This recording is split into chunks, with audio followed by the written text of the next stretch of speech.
Hey, what's going on, YouTube?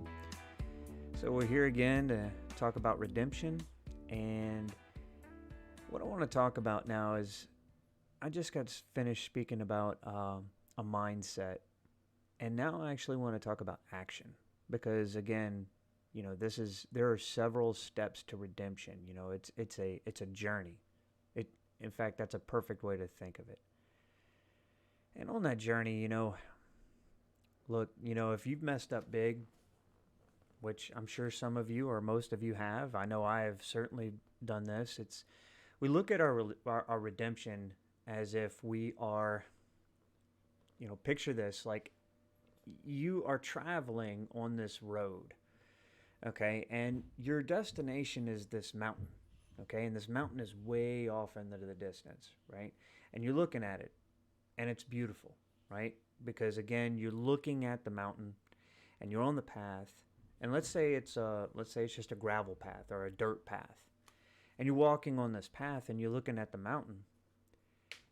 And on your way to the mountain, you start to stumble and stuff like that, so you got to keep your eyes on the path. This is a useful analogy when we look at how our redemption is. Our goal, and literally any goal at all, our goal is our redemption. And so that's our mountain. Okay, but when you start to travel on this path and you've been traveling on it for 2 or 3 days straight and the mountain doesn't look any closer, it starts to become disheartening because the momentum that is required to really persevere through this, and just the enormity of your goal becomes clear. You start to understand, like, oh wow, okay, this is a big deal. I don't know if I still want to go through with this. I didn't know it was going to entail all this. And honestly, that's the wrong mind frame, for actually walking and going through that. So we'll talk a little bit about mindset, which basically is you stop looking at the mountain and just look at the path. What's the next thing that you need to focus on? Okay, don't worry about the mountain. The mountain is there for you to periodically check to make sure you're still heading in the right direction and to appreciate the goal you've set. But before it starts to sink in that you are, really pursuing something that's crazy and difficult, then it's back down to eyes on the path. Because again, the only way you're going to get there is one foot in front of the other and focusing on the day's tasks. And it may take you years, weeks, months, I don't know, on your particular path to your particular goal, okay? But the way you get there will be one foot in front of the other and then making sure that there are no treacherous obstacles in your way and keeping an eye out for those things and persevering through. And not getting disheartened on your way to where you need to be. And that is a wonderful way to look at your redemption path. Okay? Now, I'm going to start off right here by a little bit of a Bible verse. It's incredibly useful because it basically says, and this is what we're going to transition into, is that, it's great to have an idea, but it must be accompanied by action. And this right here is, it's actually found in James chapter 2, and starts at verse 14. And I'm reading in the New International Version, so just bear with me right quick. It says, "What good is it, my brothers and sisters, if someone claims to have faith but has no deeds? Can such faith save them? Suppose a brother or sister is without clothes and daily food. If one of you says to them, 'Go in peace, keep warm and well fed,' but does nothing about their physical needs, what good is it? In the same way, faith by itself, if it is not accompanied by action, is dead." Okay, so like Christian beliefs and like redemption and like these things, they are nothing without concrete actions to accompany them. Now, yes, we need to set up a mindset, Okay. I know in a lot of victim type classes, so if you've hurt someone you love, they may have been telling you this, and it may hurt, but it is true, is that forgiveness is for them. It's not for you. Okay. Now it makes the center feel better, makes us feel better, if we are forgiven. Um, but again, there's still guilt. Okay. But again, as forgiveness is for the victim, so too is atonement for the sinner, okay? For the perpetrator, for the person that has hurt the person they love. Atonement is for you, and having the mentality of seeking forgiveness, right? Of seeking to make amends for the wrongs you've done, okay? Now, and that doesn't even mean that you may have the opportunity to do it. It's just that will be a way to step forward in your walk to redemption, in your walk to be better, okay? To stop being that type of person that does the same terrible things over and over again, and you're like, why? Why am I doing this? And then in the last video, we talked about, hey, we are kind of inherently evil. We just are. I mean, if people are capable of great evil, we are too. Okay? And we are no different. And so it helps to understand that and account for it, because we'll be much less likely to sit there and try to lean into our own understanding, and we will go and seek people who are legitimately walking correctly in the world, or seeking to correctly walk in the world. And what we're talking about here is accountability groups. Okay. um, like Celebrate Recovery, Alcoholics Anonymous. They have Sexaholics, Anonymous, where people who have issues with that struggle. But some sort of accountability group. Let's say you like to steal, or let's say you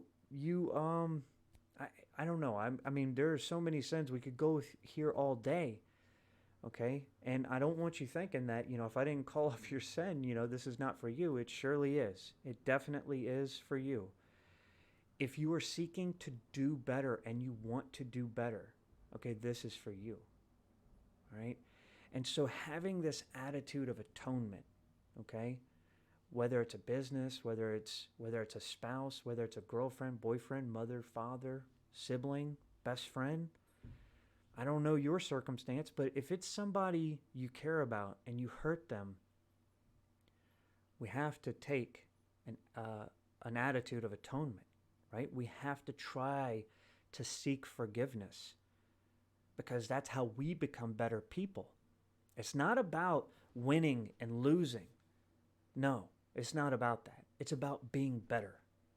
And that's what we want. We want to be better. We don't want to get in this mentality of one-upsmanship. We want to be, gentle in the way we move through the world, because again, if we sit there and we move forward in the way we want to, we're going to end up hurting somebody, because again, we'll just be leaning into our own understanding at that point. We'll sit there and we'll be trusting in our own pride to get us to where we need to go, and we've done that, and we're tired of doing that. And so we need, some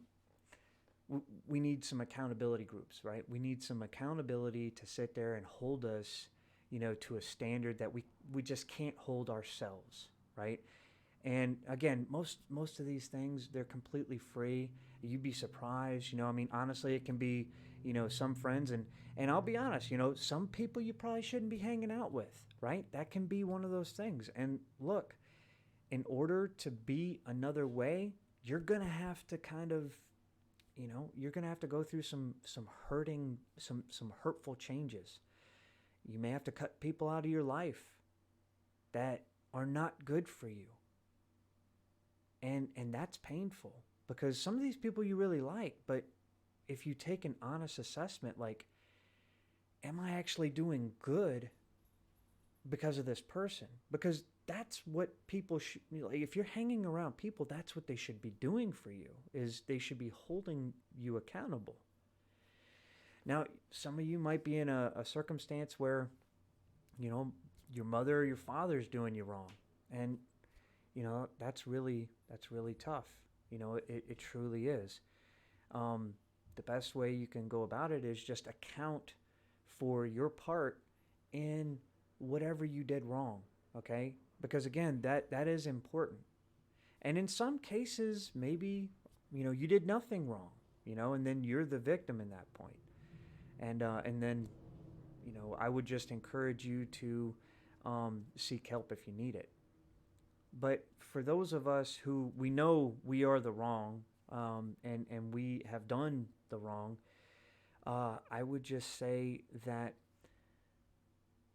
for us to move forward, again, we have to have this attitude of atonement. So let's kind of walk through some scenarios on what that would look like. Um, so if we're talking about infidelity, and let's say your spouse doesn't know, okay?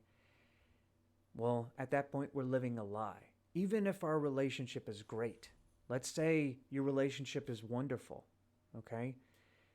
It's a lie. You are living a lie, okay? And you might say, well, you know what? I mean, it's fine.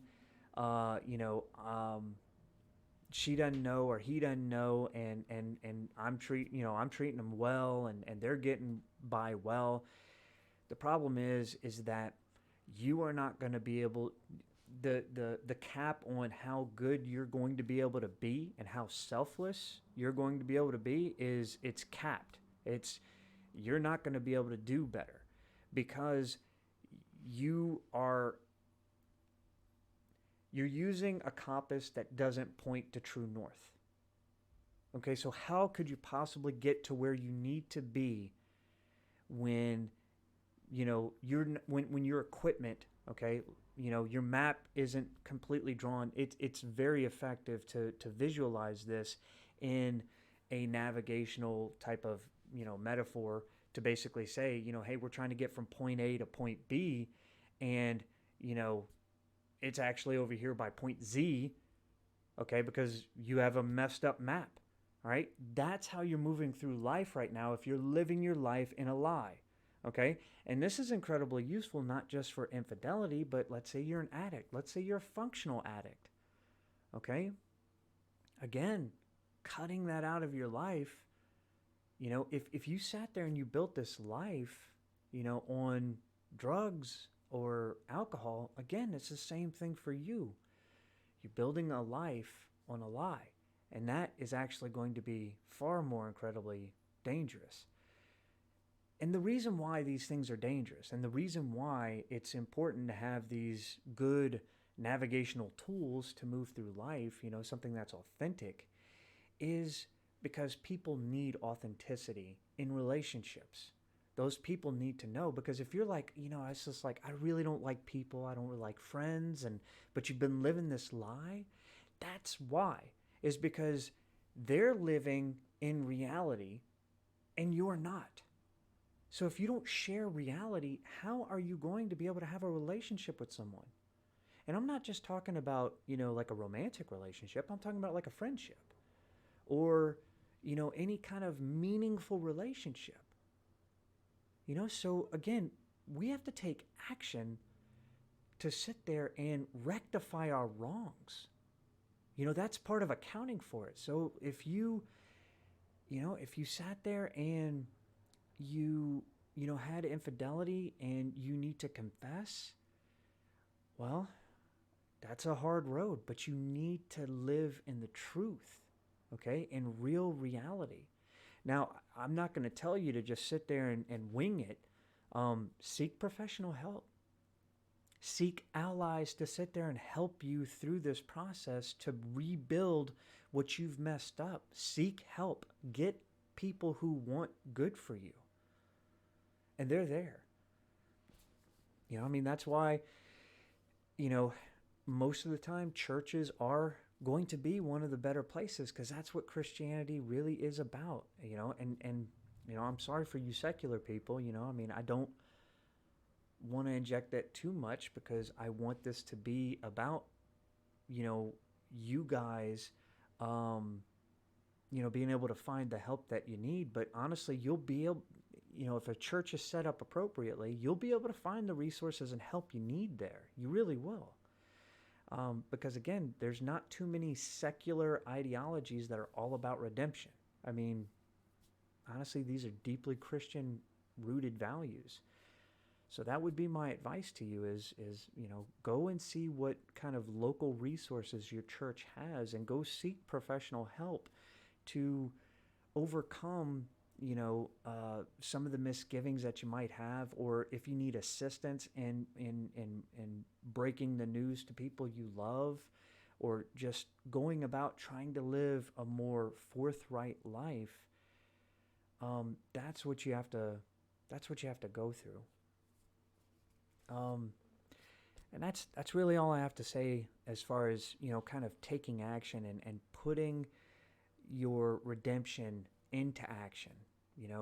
I would say, if we were going to sum this up, I would say let's find some accountability groups. Let's find some people who are going to hold us accountable, okay? And again, in the Bible it says iron sharpens iron, as one man sharpens another, and that is the truth. Okay? We want to be better. All right? So we need to find people who are going to make us better, cuz honestly it's really hard to do it on your own. We also need to have an attitude of seeking forgiveness, of atonement, right? And when those things to atone for present themselves, we need to do that. We need to actually, it's not just a mentality, it's pre-deciding that you're going to go and do the things you need to do to set the record right, okay? To live a very truthful life. Because again, the closer you are to living a truthful life is the closer you are to having real, authentic relationships where you will be able to feel the connection with other people. Because right now, if you're like that, it's most likely because you are living a lie, and you may have some guilt that's holding you back. You may have some issues that are presented to you that you're not dealing with. And I would encourage you to find people that will help you deal with those things. And because again, Christians, they automatically assume the worst a little bit in certain ways, where they understand everybody's not perfect. And if you are a sinner, you're in the right place. It's church. So and honestly, if that church would give you any kind of grief for being there as a sinner, then that's not the church for you. It just isn't. And I'll stand by that word 100%. So, but hey, if you need some accountability, or if you need some sort of thing, leave a comment, type that in there. Let us know. You don't have to share your struggle if you don't want to, but if you have questions, or if you have any kind of stuff, let's try and get a little iron sharpening iron here, like post up the comments and see what we can find out. And if you need to, seek professional help, okay? And I know that may cost money, but I know a lot of churches that have a lot of resources that can help you, all right? So yeah, that's I think we'll end here, and we'll just say that, just remember, redemption is important, but putting things into action. You can't just have this, mentality of saying, I want to be redeemed, and so that should be good enough. It's not. No, you need to actually have not just a selfless attitude, and not just this attitude of I'm redeemed, but you need to actually walk that. You need to walk the walk, not just talk the talk. I think we'll leave it there.